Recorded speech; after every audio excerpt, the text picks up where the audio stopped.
예, 안녕하세요. 2022년 12월 22일 목요일입니다.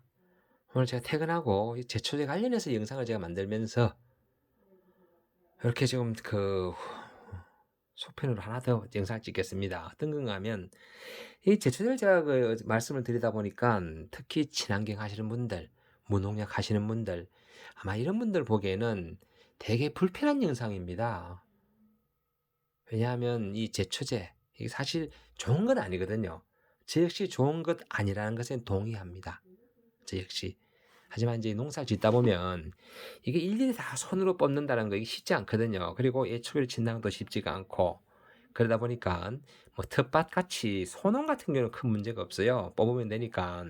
그런데 이게 이제 주말 농장을 하면서 뭐 면적이 많다든지 아니면 진짜 대농 같은 경우는 결국은 인건비 싸움이거든요. 내가 그만큼 땀을 흘려야 되고 해야 되는데 그게 감당이 안 될 때가 있어요. 이것저것 자꾸 돌아보다 보면 한쪽엔 벌써 수풀이 우거져 있을 때가 있거든요. 그러다 보니까 이 제초제를 사용할 수밖에 없는데 예, 그럼에도 좋지 않은 걸 알면서 불구하고도 사용할 수밖에 없는데 제가 오늘 그 제초제 사용의 장점과 단점에 대해서 한번 제가 열거를 한번 해보도록 하겠습니다. 아마 어, 풀약을 사용해야 되냐 말아야 되느냐 참 어려운데요. 여기서 장점과 단점에 대해서 한번 설명드려 보도록 하겠습니다. 먼저 제초제 사용의 장점입니다. 가장 중요한 건 사실은 자초 방제, 첫 번째 자초 방제 시간 그리고 인건비 막 이런 것을 절약을 할 수 있습니다. 그게 아마 가장 좋은 가장 많이 사용하는 이유이기도 합니다. 왜냐하면 일일이 제초작을 하지 않고 뽑을 경우에 돌아서면 풀이 나고 또 애초를 쳤을 경우에 보름만 지나면 다시 풀이 무성하고 뿌리가 살아있고 생장점이 살아있기 때문에 그래서 무성한데 그래서 제초제를 사용한다. 이런 말씀을 드리고 또 장점이 뭔가 하면 그 농작물 근처에 풀이 있음을 해가지고 병해충의 그 잠복 장소가 됩니다. 그래서 뭐 진딧물이라든지 응애라든지 뭐 이런 거 잠복 장소가 된다. 흰가루병 이런 병균도 마찬가지고요. 그리고 또 그것을 제거하죠. 그러니까 그런 장점이 있다. 병해충 잠복 장소를 제거한다. 그리고 셋째, 작물하고 풀하고 양분 경합을 합니다. 양분 경합. 어떤 경우는 풀이 너무 커서 작물이 자랄 수가 없어요. 작물이. 예를 들어서 뭐 도라지 밭에 풀이 무성하면 결국은 도라지가 집니다. 그때는 결국 다 손으로 뽑아야 되는데 이게 뽑는 게 만만치 않더라. 이런 장점이 있다.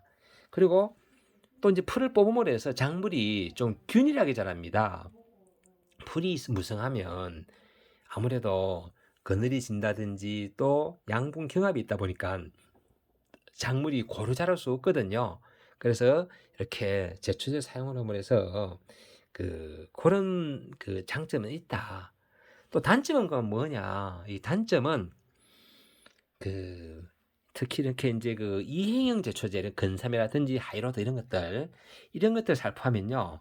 뭐가 문제가 되는가 하면 뿌리까지 이행됨을 해가지고 뿌리가 죽으면 경사지 같은 데는 흙이 무너져 내릴 수 있습니다. 즉 사태가 날 수 있다. 산사태나 논둑이 무너지는 그런 사태 현상 그런 게 생길 수 있다. 즉 토양이 침식되거나 또 유실될 수 있다. 그리고 또 단점 둘째는 뭔가 하면 풀이 없다 보니까 바로 햇빛을 바로 받으니까 지온이 상승할 수 있다. 땅이 뜨겁다는 이야기죠. 지온이 상승하고 또 뭔가 하면 토양 수분이 빨리 증발을 합니다. 이런 단점이 있다. 즉 가뭄이 심할 때는 도리어 손해다. 불리하다. 그리고 셋째, 풀이 있으면 풀이 생장하고 마르고 또 그게 썩으면서 토양 유기물이 되고 하는데 그런 풀이 없음을 해서 토양 유기물이 계속 소모만 된다. 별도로 대비를 주지 않는 한 작물이 활용하다 보니까 땅에는 토양 유기물이 점점 줄어들게 된다. 그래서 반대로 초생 재배하는 경우에는 풀을 키우는 그런 재배는 아무래도 유기물이 풀도 썩으면서 유기물이 되기 때문에 증가를 하게 되고 또 지력은 향상하게 됐죠. 그래서 문제는 이렇게 이제 초생 재배를 해 가지고 풀을 키우느냐 아니면 이렇게 약을 쳐서 말 그대로 깨끗하게 하느냐, 이게 참 그거는 서로 간에 장단점이 있다. 그래서 뭐 어떤 것이 옳다 그러다 이건 참 설명이 어려워요. 제 최후의 그 병기가 영하 최종 병기 활처럼 우리가 풀을 처음에는 뽑고 애초로 치고 하다가 나중에는 도저히 안 되면 마지막으로 쓰는 게 사실은 이 제초제입니다. 제초제. 저 역시 밭에 농작물 근처는 어시간하면 다 손을 뽑습니다. 하지만 작물과 좀 떨어진 부분, 그런 부분은 제가 제초 메터를 듣고 또 되도록이면 풀약을 최소한 적게 치려고 노력을 합니다.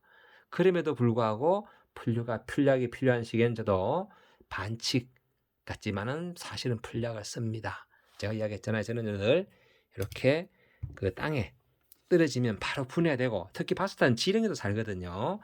거기에다 죽는 약하고 이행형 토양 처리형 제초제, 풀에 좀 덜 나도록 하는 알라, 전착제 이렇게 해서 제가 살포를 하고, 또 작물 근처에 칠 때는 이렇게 깔때기를 연결해 가지고 이렇게 비산을 최대한 방지를 한다. 이런 말씀을 곁들여 드리면서 오늘 잠시 다른 영상 찍다가 특히 무농약 하시는 분들, 또 초생재배 하시는 분들, 이 제초제 좀 불편하신 분들, 그분들께 제가 좀 부담스럽게 많이 하다 보니까 곁들여서 제가 이렇게 장단점에 대해서 한번 설명드릴 필요가 있다 생각해서 말씀을 드려봤습니다. 그래서 이 요즘 농촌에 인력이 없습니다. 지금 대단히 걱정이 많아요. 뭐 외국 인력 쓰면 된다 이렇게 생각하시죠?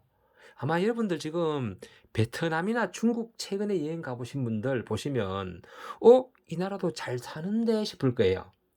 예전에 우리나라가 못 살 때 우리나라 인력이 시장 어디로 갔는가 하면요, 저희 그 선배님들 윗대 선배님들은 일본 가서 돈을 벌어왔습니다.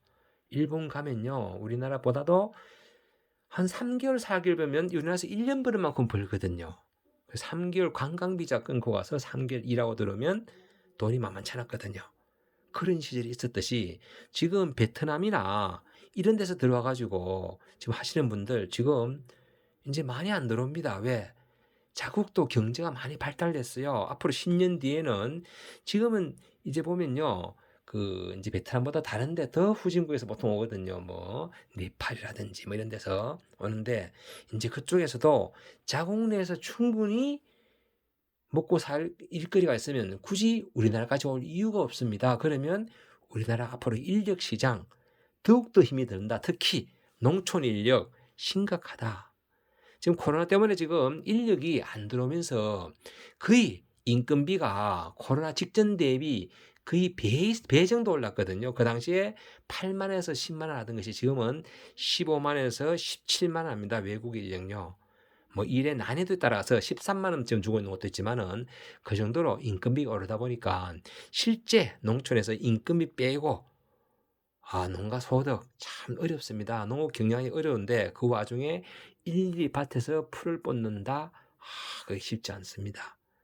텃밭농, 주말농장 작은 면적은 가능하지만은 그러다 보니까 이렇게 그 몸에 안 좋은 거 알지만은 이렇게 제초제 사용한다라는 말씀을 드리고, 그리고 제가 지난번에 한 말씀 드렸죠. 이게 이거 살파고 난 다음에 이제 물론 그 제초제가 토양에 잔류되는 제초도 좀 많습니다. 하지만 이렇게 근삼이나 바스타 이것은 토양에 잔류가 되지 않습니다.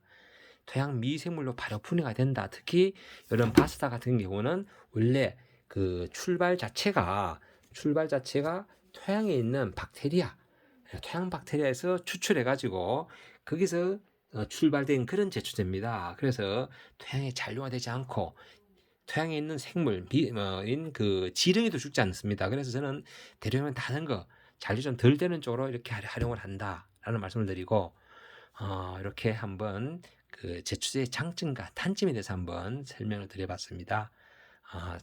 농사 짓는 분들 좀 그 마음에 좀 부담을 들으시기 바랍니다. 이렇게 그만큼 안전한 거 쓰면 되니까요. 너무